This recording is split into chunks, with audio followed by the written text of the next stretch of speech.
It's great to make a contribution to these COVID diaries that Rotherford is putting together, and hats off to Ian and the team for thinking of doing this, to record some of what we've all been through individually and together over these last 4 months during this dreadful pandemic period. As a local MP, I've been working throughout.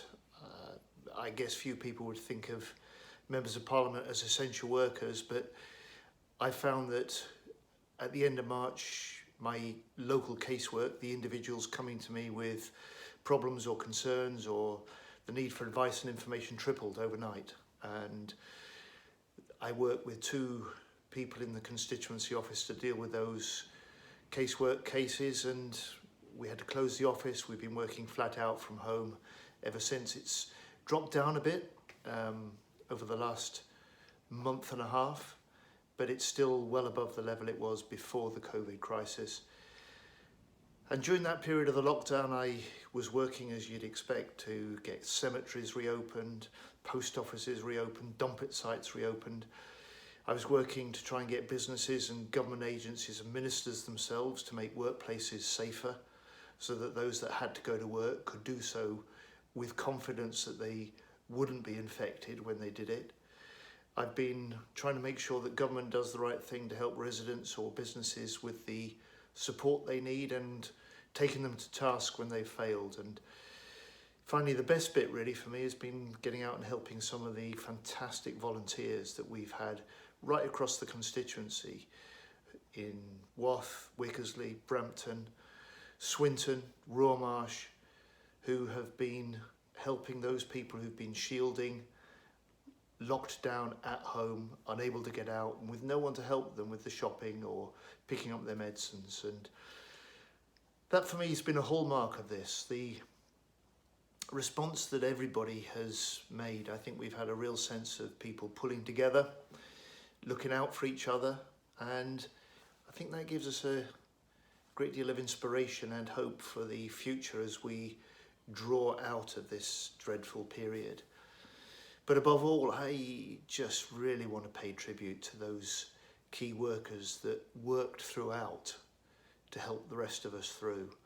Not just the NHS staff that have been magnificent, and the care workers that have been equally so on the front line, but those unsung heroes on the front line, the posties and the delivery workers, the shop workers, the people working in food manufacturing, because really without them, none of us would have got through this period.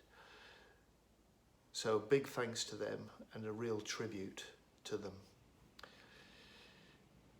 Now, I was asked, what have you learnt about yourself during the period? And I guess the tough thing has been working and living at home. Now, we've been very lucky. We live in Wickersley. We've been able to walk out in the early mornings in the woods and round and about. And what I've found is that I don't mind walking. I've always loathed it in the past, but Jackie, my wife, and I've made it a point of getting out between 6:30 in the morning every day and having an hour's walk before we start our working day at home.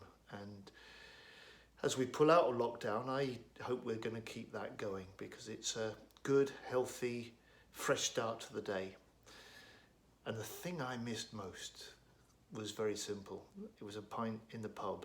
And on that Tuesday in the week, immediately after the pubs were able to reopen, that's what I did.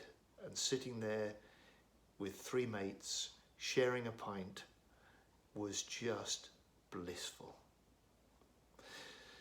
And then finally, Rotherford want to know, well, what about the future? And I think some people have made huge sacrifices. And in many ways, everyone has made some sacrifice during this COVID crisis. Those who have worked throughout have been real heroes for getting our country through. But I guess the one thing, as we all try to get back to our lives as before, is that some things we've taken from this period that we want to see change for the future. And I think for me, it's people's homes. This has brought it home to us, I think, and I hope that actually our homes are more than somewhere that we put our heads down. They're the heart of our lives. It's where our kids sleep at night. It's where we withdraw when we're ill. It's where we need to feel safe.